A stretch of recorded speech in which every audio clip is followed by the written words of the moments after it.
نحمده ونصلي على رسوله الكريم أما بعد فأعوذ بالله من الشيطان الرجيم بسم الله الرحمن الرحيم اهدنا الصراط المستقيم صدق الله العظيم منگو تاسو امام پسید مقتدی د پارا د قرائت د کولو او د نکولو مسئلہ شروع کړي و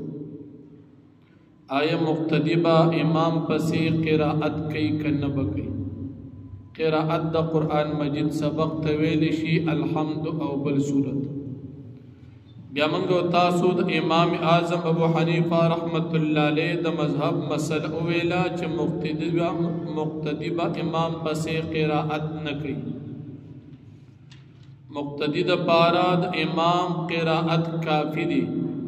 امام کا سری منس کی کہ جہری کی کہ ہر سنگ منس کی خوچ مقتدی ور پس جمع کی شریک شو نو دے بسبق دمانز کی دا الحمد او دا بل صورت نوی دے دا پارا منگ دا قرآن کریم آیات او دا نبی علیہ السلام احادیث او دا صحابہ کرام گنے فتوی پیش کری چھ مقتدی با امام پس الحمد او بل صورت نوی مقابل کی د غیر مقلدین د وابیان د مذهب مسئلہ من او تاس اویل آغی کی پنزه خبری وی اولانی خبر داوا چی پا یولو سو سری رکاتونو کی الحمد ویل فرض دی دویم خبر داوا چی پا سری رکاتونو کی ورسرا صورت ویل مستحب دی او دریم خبر داوا پا جہری یول سرکاتون کی الحمد ویل فرض دی او سلورم داوا چه ورسرا صورت ویل حرام دی چه کم منس کی سبق پتیز ویلی شو او پنزم خبر داوا چه چا پا مانزه کی الحمد او نویلا داغ منز باطل دی منز اڑو شویل دی بیا داغی دا پارا منگا دا دوی چکم مضبوط دلائل دری یو دا قرآن آیتو اغی کم دا دوی دا مسئلہ نوا پرن مقوی او دو احادیث مووی یو دا بخاری شریف پا حوالی سروی چا اغا حادیث دی نم بیانو او دریم حدیث مدا ابو داود پا حوالی سروی چا پاغی کم دا دوی مسئلہ نوا سلورم دلیل د دوی چې مضبوط د دوی په خیال باندې دا مضبوط دلیل دی دا به هم نن اوایو عن عبادة بن الصامت رضی اللہ عنہ قال كنا مع النبي صلی اللہ علیہ وسلم في الفجر فقرأ رسول اللہ صلی اللہ علیہ وسلم فثقلت علیہ القراءة فلما فرغ قال لعلكم تقرؤون خلف امامكم قلنا نعم حزن یا رسول اللہ قال لا تفعلوا الا بفاتحة الكتاب فإنه لا صلاة لمن لم يقرأ بها خلاصت حدیث مبارک دار عبادہ بن صامت رضی اللہ عنہ فرمائی نبی علیہ السلام پس منگ دا سہر مانزے کے ولاڑو نبی علیہ السلام پا مانزے کے قراءت کو نو پا نبی علیہ السلام باندہ قرآن مجید قراءت گران شو کلچ مانزن فارغ شوی فرملتاسو لکچ امام پس شاعت سبق ہوئی بی منگوتی آو ایدہ اللہ رسولہ نبی علیہ السلام او فرمل چھ دا موائی مگر کوائی نو الحمد وائی زکچ بغیر الحمد نمونزو نکی نو اول خبر خدا رچ دا دی مسئلہ خود صرف دا الحمد ندکر الحمد نا علاوہ دا صورت مسئلہ دا بسری رکاتون کی با الحمد وے و سر بصورتم وے او بجہری کی با الحمد وے صورت بنوے صورت در بعد حرام دی او چیچا پکیونی منزی باطل لی پنزو خبرنا صرف دا الحمد خبر پکشتا سلور خبری پکی نشتا یو خدا رچ دی مسئلہ پا دی حدیث کی نشتا دویم دا حدیث حال با اگورو چی دا حدیث سنگت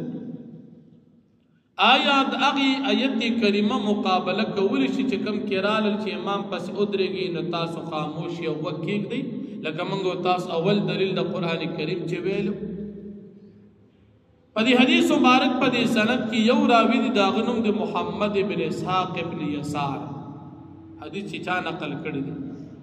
اگر محمد ابن اسحاق ابن یسار دا دمر ضعیف راوی دی چی امام مالک رحمت اللہ علیہ فرمائی وی دجال من الدجاجلہ وی دا دیر دجالانو نیو دجال دی حدیث چې کوم راوی نقل کړی دی محمد ابن اسحاق ابن یسار اولنی راوی دی داغه په باره کې امام مالک سے دومره سخت خبره کړی دی آیه داسې حدیث صحیح کی دی دوی پکې دویم راوی دی مکحول دا مدلس دی علمی مسله د مدلس دی ته و چې یو راوی د خپل استاد نوم بیان نه کیو د استاد نوم بیان کی یعنی د پلار نوم پرېږدي او د نیکه نوم بیان کی د پلار په نوم لکه د استاد په نوم شرمېږي دې ته تدلیس وي دام د محدثینو په نسبت باندې سخترینه جرح ده او د حدیث نقل کړی او دریم راوی دی محمود ابن ربیع دا راوی مجهول لسو کی پیجنینا نو داسې قسم حدیث سرا دی خپل مسله ثابتې چې هغه دومره درجه ضعیف حدیث دی چې پاغي کې داسې راویان راغلي په دې رواتو باندې جرح امام ذهبی رحمت الله علیه په خپل کتاب میزان الاعتدال کې کړی دا او حافظ ابن حجر رحمت الله علیه په خپل کتاب تهذیب التهذیب کی جرح کړی دا نو داسې قسم روایت د دوی خپل مسله ثابتې حالانکه روایت دومره کمزوري چې دا غینه دا مسله نه ثابتېږي دا شو د دوی هغه څلورم مضبوط دلیل او باقي کې د راویانو حال دا شو یو پکې دی دعوا نشتا او بل پدی دا روایت په خپل باندې کمزور دي دا مسله تر نه ثابتي پنځم دلیل چې د دوی په نسبت باندې هم مضبوط دلیل دی وې د نبی عليه الصلاه والسلام یو صحابي روایت نقل کی نبی علیہ السلام فرمائی لعلکم تقرؤون والامام یقرؤ قال انا لنفعل قال فلا تفعلوا الا ان يقرأ احدكم بفاتحة الكتاب امام بحقی سے دا حدیث نقل کړي جل نمبر 2 پیتو چې امام قرات کو مقتدیم کو نبی علیہ السلام او فرمایي چې الحمد وای بل سم وای نو اولنی جواب قدار چې د دې مسله خو صرف د الحمد نه ده الحمد بموي په سری منځونه کې به صورت هم وي الحمد بوي په جهري منځ کې به صورت نه وي او بغیر د دې نه منځ باطل او فاسد نو د دې پکې ټوله مسله نشته نیمه خبره پکې شته او نیمه پکې نشته یو او دیم په دې حدیث کې او راوی د دنم دی ابراهیم ابن ابي الليث د دې راوی په باره کې علما فرمایي چې دا ضعیف دي لکه علماء فرمائی چې د شلو کالو پر دروغ وي امام ساجی رحمت الله علیه فرمائی دا ډېر کمزور راوی دي او بیا دومره فرمائی کذاب خبیث دا راوی دروغجن دي او خبیث دي دا خبره یحیی ابن معین رحمت الله علیه کړی دا جرح پی حافظ ابن حجر رحمت الله علیه پس لسان المیزان کې دا جرح د ابراهیم ابن ابو الليث مبارک نقل کړی دا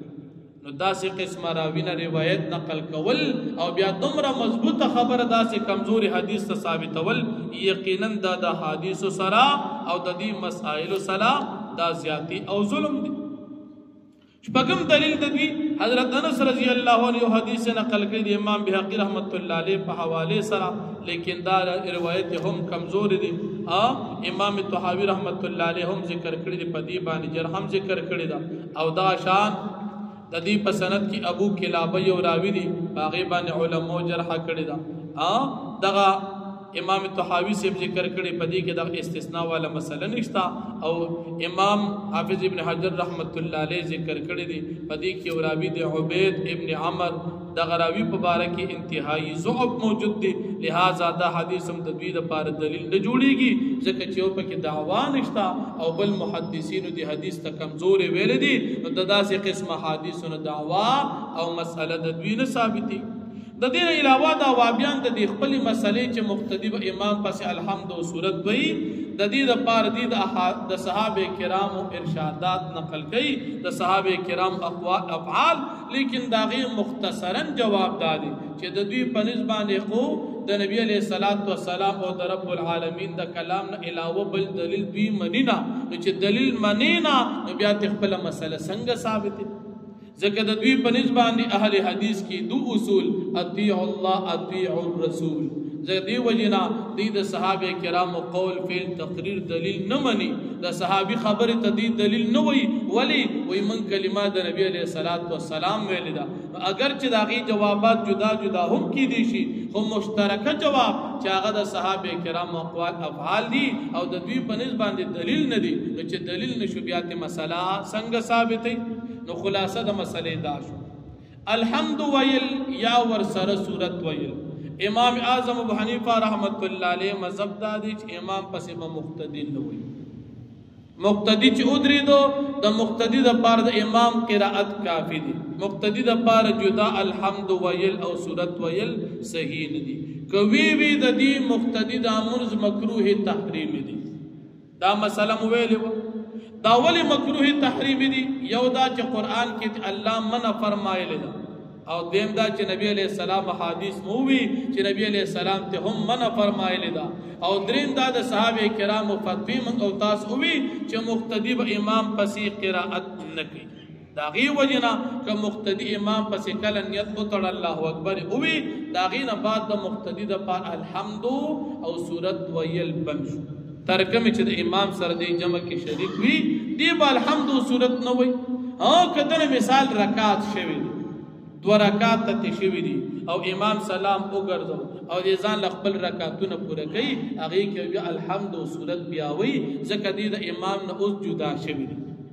یا یو سړی مثال ځان لمونځ کوي نو دی امام پسې نه دی دی خپل ځان الحمد وي او ور سره به صورت هم وي یا یو سړی جمع ور کوي نو دی به الحمد وي او صورت بم وي کډک رکعات پکې بدواړه وي او کتش رکعات پکې به الحمد وي کومون جهري وی لکه سحر ماقام ماسودن جمعه اختر نو پدې کې به سبق الحمد او صورت پتیز وي او کومون سری وی الحمد او صورت په پکې په پټ وي د امام ذمہ داری یا د ځان لمونځ کوونکي ذمہ داری الحمد او د صورت ویلو دا د مقتدی ذمہ داری د امام پسې تابعداري د خاموشه ده چې امام پسې ودري دي نو مقتدی اوس خاموش دي الحمد او بل صورت نه وي دا مسله مونږ تاسو الحمدلله په دلایل باندې ویلا باج ملګرو خیال داوي چې باج منځونه کې امام الحمد نه وي نه امام کومس پتیزه کې الحمد او صورت وي او که امام منس په مزه کې الحمد او صورت دی وي امام چې وی دی وي خو سکه به تاوري او سکه به نوري نو که اوري بت سبق نوي الحمد او صورت او کتی نوري با الحمد او صورت نوي او دا مسله چې موږ تاسو بیان کړه نو په دې حیثیت مو بیان کا چې په دې مقابل کې زموږ استاد اهل حدیث ځان تغیر مقلدین اهل حدیث وي اغه موږ مقابل په دلایل سره بیان کړ پاتې شو مسله د ائمه خپل منځي اختلافي لکه امام احمد بن حنبل سے مذهب یا امام شافعی سے مذهب هغه د مذاهب اختلاف د اولا او د غیر اولا اختلاف دي هغه مجتهدین دي هغه ته اجازت شتا داغي اختلاف داسې دي لکه د ډاکټرانو په خپل منځ کې اختلاف نو یو ډاکټر یو ماهر ډاکټر د بل ډاکټر سره په نسخه کې اختلاف کولی شي او د دې غیر مقلدین مثال داسې لکه د مریضو نو مریض د ډاکټر سره اختلاف حق نه لري ځکه مریض په نسخه باندې نه پیږي د دې ښه او بد باندې ماهر پیږي او ماهر یا مجتهد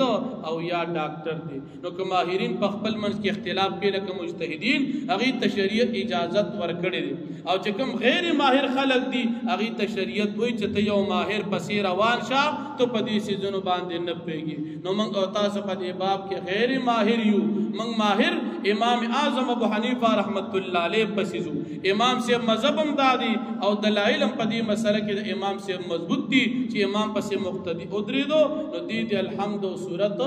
نو وي الحمد او صورت با امام وي او مقتدی ورته وکړي ځکه موږ تاسو دلائل وي چې د مقتدی د پاره امام قرائت کافی دي نو چې کافی شو بس می وای لکه څنګه چې د جمعې یو خطبه د امام د مقتدیانو د پاره کافی ده لکه څنګه چې اذان د ټولي محلي د پاره یو اذان کافی دي د ټول جمعات د پار یو اقامت د یو سړی کافی دی ټول نه کوي یو ستره چې د امام مخې ته ودرېدله نو مقتدیانو ته سترې ضرورت نشته د قشان د یو امام قرائت د ټول مقتدیانو د پارا کافی دی الله جل شانه دې موږ او تاسو ته په دې خپل عقیده او مذهب باندې استقامت سره د عافیت نصیب کړي واخر دعوانا ان الحمدلله رب العالمین